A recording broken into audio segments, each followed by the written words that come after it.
Over 10,000 competitors, over 8 million tickets sold, and about 3 billion people tuning in to watch what most of us consider the pinnacle of sports, the Olympics. And this time, it's in Paris. But the Olympics is a lot more than just this, and this, and this. It's an extremely expensive undertaking, in many cases, causing more harm than good to its host city. And I covered it before. Cities are dropping out because they were spending tens of billions of dollars on the hosting process. This chart shows a host city's initial budget versus what they ended up spending. They're quite different. Like this, or this, or this. The London 2012 Olympics ended up being nearly 4 times more than what they initially set out to spend. That's detrimental to a host's budget, especially problematic for cities and countries with an already weak economy and extreme inequities, like the state of Rio, that defaulted as a result of a heavy debt load in 2016, or Greece, whose debt crisis became so catastrophic, it was put on fiscal monitoring by the European Commission just a year after hosting the Games. But Paris is looking to be a bit different. The city budgeted $9.7 billion, spending about half on infrastructure and the other half on operating costs. And so far, it's looking good. We expect the Paris 2024 Summer Games would be the cheapest of the 21st century. Because the needs were really limited, so overruns were not as high as previous games. So how did France pull it off? And can they become the blueprint for future host cities? This is Thomas Bach, the president of the International Olympic Committee. It's a clip from 2017, when he announced Paris as the host city of the 2024 Summer Games. We are all therefore delighted to see that your plans include a record number of existing and temporary venues. The key here is the record number of existing and temporary venues. Paris's initial budget was set to $6.97 billion. When it officially won in 2017, it revised its budget to $8.1 billion. The city ended up with $9.7 billion, still well below the past 5 Olympics. Olympic budgets are split into 2 parts: operating costs and infrastructure costs. Operating costs are typically the more manageable of the two. It's essentially the necessary cost to get the games up and running, like security, transportation, medical services, customs, immigration, and more. Paris was already strong in many of those areas. The IOC set an operating budget of $4.8 billion as a result. Infrastructure costs have always been a bit of a thorn in the side of host cities in the past. Prior cities have overspent by billions of dollars on construction of new venues, Olympic villages, and building new or expanding existing public infrastructure for the Games. To get all of that construction done before the opening ceremony starts, it becomes an expensive race against time. In Paris's case, construction costs were manageable at $4.9 billion. 95% of the venues were already in place, only 3 were built. There is the Olympics Village, that is the largest project for the game. And you have a new swimming pool in Saint-Denis. I think it's a bit less than 200 million. And then you have a new sport facility within the city limit of Paris.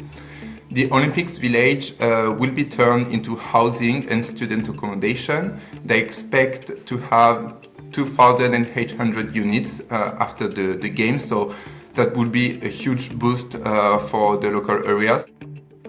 You may be wondering who pays for all of this. It's generally split into private and public funding. It's when the weight of public funding becomes too heavy that a host fails, like in Rio and Athens cases. For Paris and France's case, it hasn't been so, at least for now. That's because 96% of the total operating budget is funded by things like ticket sales and TV and marketing deals. Paris won its bid in 2017, amid a time of immense turmoil for the IOC. Up until then, every Olympics since the 1960s had run over its budget by an average of 172%. Rio is perhaps the most eye-popping example, at 352% over budget. A problematic subway line that was supposed to connect fans to the Olympic venues cost the city about $3 billion. It was overbilled by 25%. The renovation project of a neighborhood cost $4.2 billion, and neither were on time. Brazil hosted the Games as it went into its deepest recession in nearly a century. The same reason why it didn't make sense to build them before the Olympics is the reason why after the Olympics they're underutilized or unused. And what are they doing? They're, well, first of all, they cost hundreds of millions of dollars to build. Secondly, they cost tens of millions of dollars to maintain over time. These so-called white elephants are an ongoing problem for host cities. As we saw earlier, A big part of the Paris bid was its the record number of existing and temporary venues. While Paris hasn't avoided the usual overspending, it's a fraction of what other cities deviated from their original budget. The message of the government has always been this will be cheap games, the cheapest in recent history, and they will not burden our public deficit or our debt and will benefit everyone. If you compare the size of the budget to French GDP, it's only 0.3%, so that's rather limited, and it's much lower than, let's say, Athens in 2004 that represented a larger share of Greek GDP. Paris is also uniquely positioned to host a big event, with its 100 million annual visitors accounting for 7 to 8% of its GDP. Paris has an extensive metro network, but also many train lines, and I think this was a really positive for the games, meaning that most people, tourists, will use the transportation infra to go to the different venues. With mounting criticism, the IOC adjusted its bidding process. In December 2014, the IOC released the Olympic Agenda 2020. The goal? To make hosting easier on cities. What Agenda 2020 did at the time was to restate a policy or policies that the IOC started in the 1990s. And the intention was to promote financial security for the host city and also to promote sustainability. Promoted a little bit of greater flexibility on the part of the IOC in terms of allowing host cities to use existing venues rather than to build new venues. And that was, at least on the margin, a good thing for the host cities. Under the Olympic Agenda 2020 and its 2016 amendment, The New Norm, if a city needs new venues, new construction must have long-term legacy post-Olympics. The overall economic and environmental impact was not changed very much. And as a result of that, they continued to have more and more problems, and in fact worsening problems, with getting potential host cities to actually express an interest in hosting. We finally got to the point in 2017 where 5 cities dropped out of the competition to host the 2024 games, the ones that are about to happen. Only Paris and Los Angeles remained in the competition. In 2017, it was the first time in IOC history that 2 hosts were chosen for back-to-back Olympics. By locking in 2 cities at once, the IOC wouldn't have to worry about facing another mad dash to land a host after cities drop their bids. When you have a fully developed city like Paris or Los Angeles hosting the games, and they already have the vast majority of the venues, this is obviously a smaller problem. And that's good news. That's good news. In 2019, the selection process changed altogether. This time, by closing off the bidding process. While Paris is considered to be one of the cheapest modern Olympics, it all hinges on what kind of economic windfall the Games will see. While the IOC estimates that the Games will generate $7.3 to $12.1 billion, other estimates are much more modest. One study estimates GDP growth of 0.5% in the third quarter before falling back to 0.1% for the following 3 months. S&P Global projects Paris tourism and spending related to Olympic activity will grow tax income by 5%. Paris projects its 2024 revenue to hit over $200 million, about an 85% jump from 2023. But being a major tourism hub and holding the world's biggest sporting event may have some adverse side effects, like increased pressure on Paris's already busy metro lines, tourism not being high as expected, or security costs becoming increasingly more expensive as the games progress. The main pain point would be the transportation network, because many people would go at the same place at the same time for the different competition, and this could add a pressure to the network that is already saturated.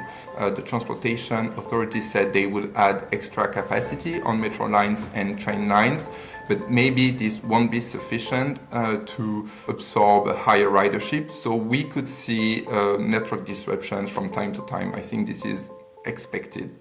Air France estimates a loss of about $200 million from June to August as traffic to and from Paris lags behind other major European cities due to the Olympics, and some tourists are avoiding the city altogether.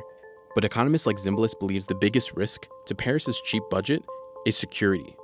They say that the security costs in the budget are approximately $340 million. I don't think that number is realistic. They have already admitted to having more than 50,000 security personnel who will be working the games. But beyond direct personnel costs, we know that there are a lot of other costs. You're engaging heavy military equipment for the games. You're buying equipment to contest any drones that are being used by terrorists or other people. You're doing all sorts of things that go way beyond the security costs. And previous Olympic Games have been known to spend over $1 billion, up to $2 billion in security. So they're giving us a number, $350 million. And it's just not a realistic statement of what the security costs are. The Olympics have their host cities locked up until 2034. So far, each city's plan will get an insight into whether or not the new guidelines are sustainable. Paris and LA will follow similar blueprints with little to no building needed. Brisbane in 2032 will test how flexible the IOC's new recommendations truly are. Brisbane will have 11 new venues, with about half being permanent. Since the Olympic Agenda 2020 and the new norm plans were enacted, the bidding process might be more challenging for potential host cities trying to win the 2036 Games and beyond. Previous hosts used the Olympics to put their emerging cities on the world stage, showcasing large-scale infrastructure projects in the hopes of attracting tourism and commercial business. With decades of overspending from both emerging and established cities, the IOC may avoid picking a city that may need a lot of new infrastructure to host. And now that the bidding and selection process is done behind closed doors, bidders won't know who they're up against or even if their bids were seriously considered.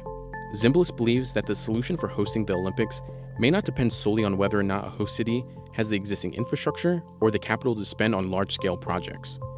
The real solution, he says, is one central location for the Olympics. So I think the logical longer-term solution is to have one permanent host for the Winter Games and the Summer Games. So we don't have to rebuild it every time, and the city would have more and more experience to be able to handle all of the very, very complicated operational and security issues that surround the Olympics. Now, that's not an easy thing to do overnight politically, but I think it's important to start discussing that. Maybe initially you have 2 or 3 cities that are in a rotation. That's the direction in which I think this whole process should be moving.